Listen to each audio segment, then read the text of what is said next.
having this really hot weather and it's been like humid, so you kind of tend to sweat a lot, and then you go into cold places. And so with the difference of temperature, cold places in the sense that air conditioned places, and so with the difference of temperature, I think I have got a little bit of a cold. So excuse my voice, excuse if I cough or clear my throat.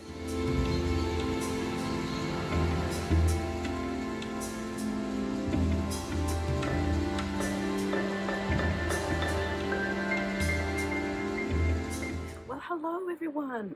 Welcome back to my channel, Importance of Temperance. I'm Katie, and today I have a sore throat and a bit of a cold. Why, you may say, if you come from sunny Queensland? Well, the thing is that we've been having this really hot weather and it's been like humid, so you kind of tend to sweat a lot, and then you go into cold places. And so with the difference of temperature, cold places in the sense that air conditioned places, and so with the difference of temperature, I think I have got a little bit of a cold. So excuse my voice, excuse if I cough or clear my throat. So we are filming outside, if you will. Disclaimer, here, birdies, people, noises, traffic and that kind of thing. So I jumped on to actually film The Magician, and then I realized that today's date is the 2nd of the 2nd, 2024. So I said, if that's not a High Priestess kind of like a vibe and number, I don't know what is. So I'm going to film the High Priestess, and then I'll film also the Magician. So my apologies for that, but I need to actually film the High Priestess today because, hello, with that date, how can you not? So as you can see here, the High Priestess that I'm showing you, the first one, is the Smith Way, which is the Centennial deck, and I've got the borderless edition. And I really, really like the image, or I should say Pixie's artwork. Now, it's very interesting with this tag. Oh, talking about the tag, sorry, I didn't even mention it. This is Top Tarot Trumps, and this is a tag by the lovely Mascha over at Musings by Mascha. I will link her video below if you want to go check it out, if you want to play along.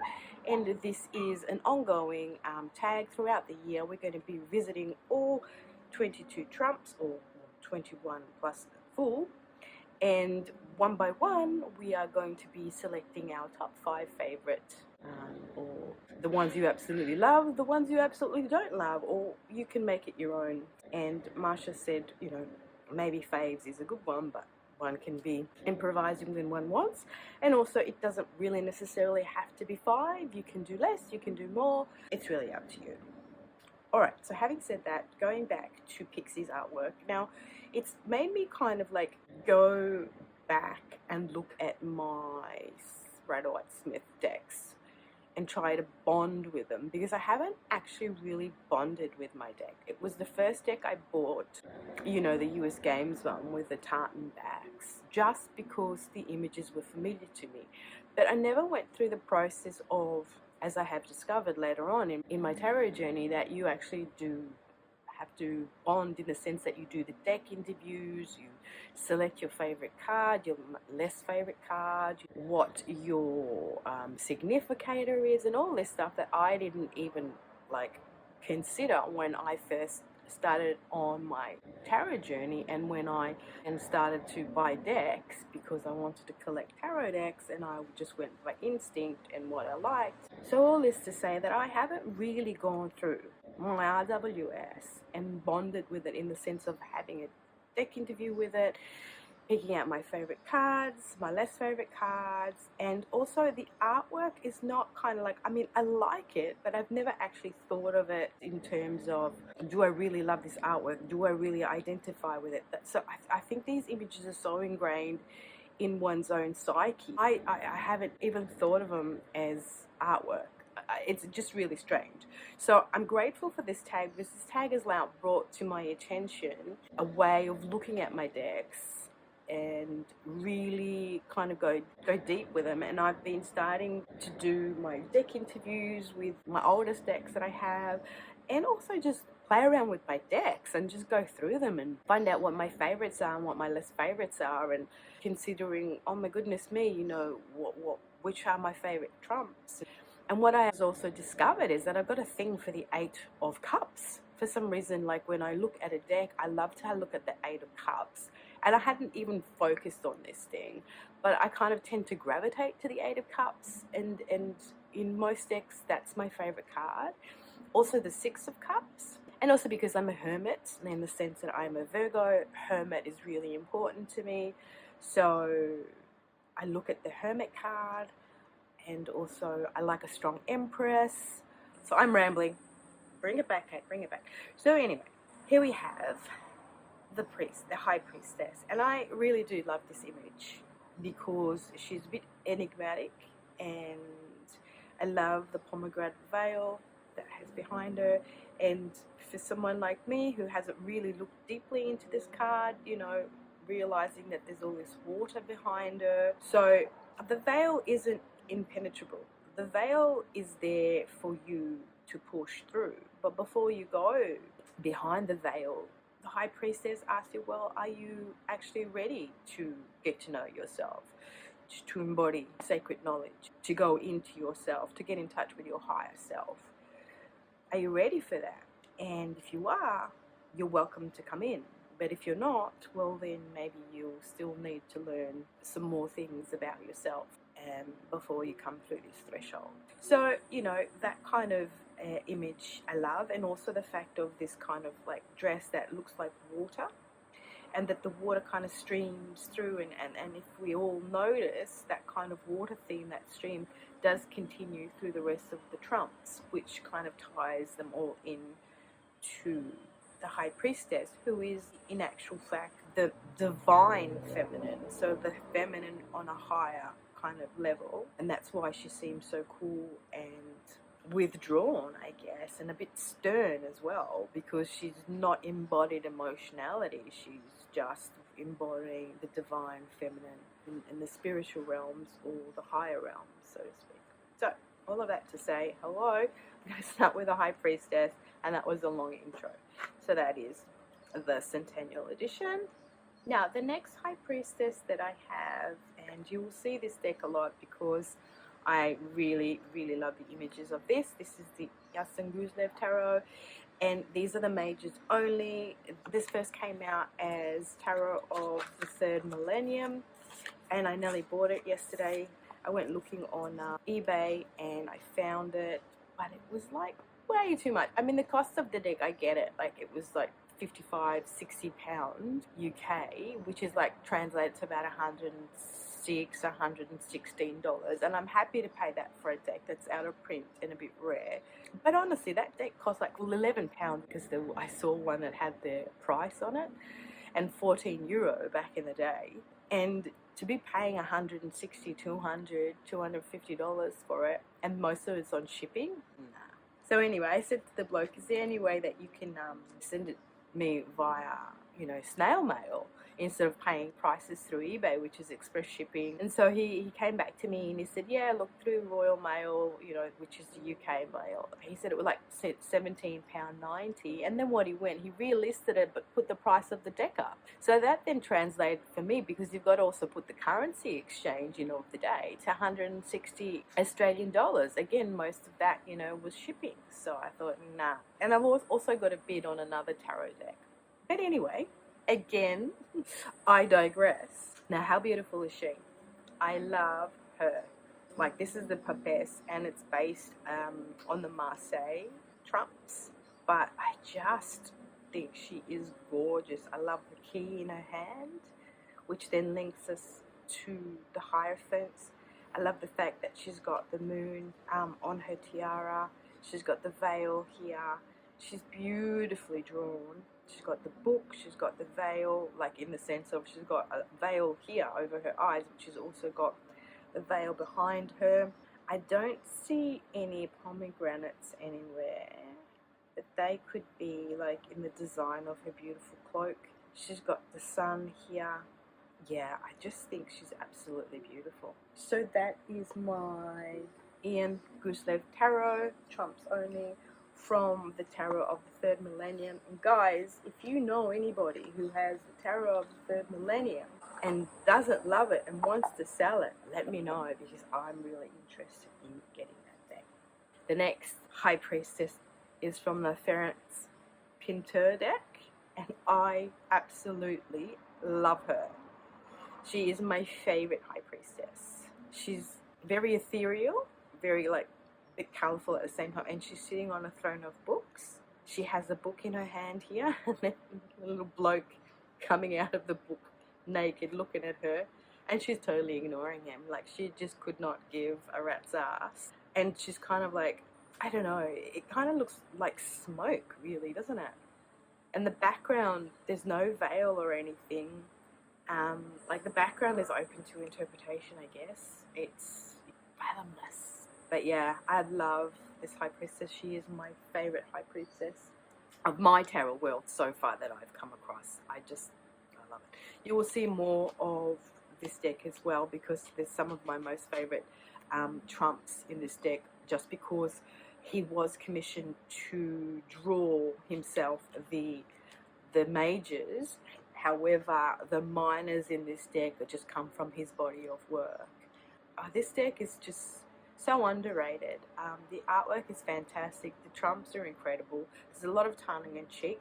It's very dark, yes, because I mean, he came from an era of war, and First World War, Second World War. So there's a lot of that darkness coming through, but there's a lot of irreverence in this deck. So, Ferenc Pinter, or Ferenc Pinter, I think you pronounce it. So, the next High Priestess is, this is one of my newest decks, the Crystal Tarot by Elizabeth Trevisan. This is the Scudabelle deck, and she's beautiful. Look at her. I just love her headgear here. The moon, you know, her dress, she's got her book, she's got, you know, her throne, and you can see the veil in the background. She's got these flowers. Well, I think she's actually really beautiful. So I really love this card. I haven't really worked with this deck a lot, and being new to my collection, I worked with it initially a little bit, and then I put it aside. I guess, you know, this is one of those Scudabelle decks that have got the writing, and, you know, I don't really love that, and unfortunately kind of ruins the vibe. These are the backs. I just think she's great. Now, another High Priestess that I really love is the one from the Grimalkin Tarot, from MJ Cullinan. I never know how to pronounce her surname, so sorry. This is an indie deck that I got off her directly. The cardstock is a bit all over the shop because they got wet, and now, you know, they're all a bit... Don't know if you guys have watched any videos where I do show a black cat, Willow, who I did say at one stage that she was diagnosed with some sort of lung cancer or tumour, and she was palliative. But she lasted quite a fair bit, the little darling, and we had her euthanized on the 26th of January because, you know, she had reached the stage where she was struggling a bit with breath, and it was super hot, and it was kind of time for her to go, and that was all super sad, but it was nice at the same time. You know, we buried her in the backyard. Not my cat, she is the landlady's cat, and of course I became very affectionate towards her because, you know, you cannot not be affectionate to a gorgeous soul like Willow. I've been living here for 3 years now, so... this was the card that came out when I shuffled cards for her, and she just wanted to tell us that she was looking at us from above, that she was happy. This palm frond is very synchronistic because we buried her by the back fence where all the palm trees are. This is the veil here, and it just gave me vibes that she was, you know, happy now, that she was back to herself again, and happy where she was, happy with her burial place. It was the time for her to go, and that she will be looking at us from above and protecting us, and just wanting to let us know that she was okay. So I love this card, it per se. I love the artwork of it, but also it has a brand new meaning for me. So I thought I'd just share that with you. High Priestess from the MJ Cullinan, the Grimalkin. And then I've got this scary one. So 1, 2, 3, 4, 5. This is my Scary High Priestess from the Fountain Tarot. And when I first got this deck, sorry if you hear talking, we had the man that came to fix some stuff for the pool. When I first got this deck, I just, she scared the heck out of me. She was super weird. I didn't quite get it. But now I just love the weirdness of her. And I get the imagery as well. Like, I get her being all sort of covered up by this sheer veil. I get the veil in the background, which is one is black and one is white, you know, symbolizing the columns behind her. But also you can see the full moon, and then she's sitting on this crescent moon, and then she's got this kind of like image of this blue skirt coming down like water. She's very kind of like intense looking. She's got the scroll of knowledge here.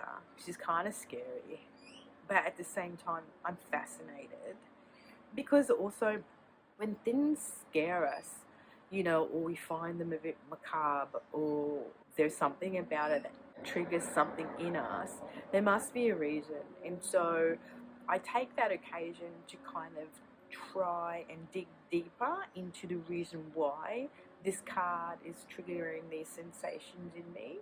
And by doing that, I find that I face my fears, or I bring up whatever needs to be brought up, and you sort of kind of deal with it, and then you can kind of let it go, right? So I love her. And also you will find this deck a lot featured as we go forward in this series of top tarot trumps, just because I really love the mages in this deck. I mean, obviously, you know, they're in my collection for a reason. Like, this is in my collection for a reason, and it's just because I actually really think it has got some stunning images. So there was one honourable mention I wanted to make, and that was this one, Tarot de Carlotides, or Carlotide as most of you would call it. This is a Fournier deck. I just thought this was a cute one. She's a bit different looking, a bit babushka-ish, and I love how she's kind of standing on this crescent moon between these pillars, and they've got the flowers, and so she's a little bit different. It kind of sort of reminds me of a, you know, a female genitalia kind of thing, you know, parting of those lips, you know. But yeah, so that was the honourable mention from the Tarot de Carlotides. Alright guys, I've rambled enough. This has been kind of a long-winded one, but I thought that initially my first full one was very rushed. I just like kind of try to get on there real quick because the tag had started at the start of January, and I just wanted to get it done, so I didn't go in depth into the reasoning and talked about the cards, blah blah blah. So sorry about that one. But this one I feel like I've rambled too much, eh? So I hope you enjoyed, I hope you liked, I hope you kind of understood the reasoning behind my choices. I'm looking forward to seeing what your choices are for the High Priestess. And today being the 2nd of the 2nd, 2024, I filmed this High Priestess before I'm filming the Magician, just because of the vibe. Alright guys, thank you so much for watching, for liking, subscribing. Please comment, please like, please subscribe. Let's get my channel going. I'm on 81. I'd like to get to 100. Help me out here, be great. Get my content out there. Why not? I'd like to share my stuff with you guys. I feel that this year is a tarot year for me, and I want to involve myself more in the community. For some reason I feel invigorated. I haven't been that into my tarot for the past couple of years because my other passion is fountain pens, and so I feel like I've been dedicating all my time to the fountain pens. Now all of a sudden this year my focus is back on my tarot decks. So I thank Mascha, because this is the energy that I needed to get passionate about my decks again, and just go back and play with my decks and realize, oh my god, I haven't used this deck for ages, this is beautiful, oh my god, why haven't I, you know, how we're all doing because of this tag. So thank you Mascha, that was great, and you've given me new life, and you've given my tarot decks new life, and my passion for tarot decks and tarot and the tarot community new life. Alright guys, I'm going to stop now. Till my next one. Ciao, Andy.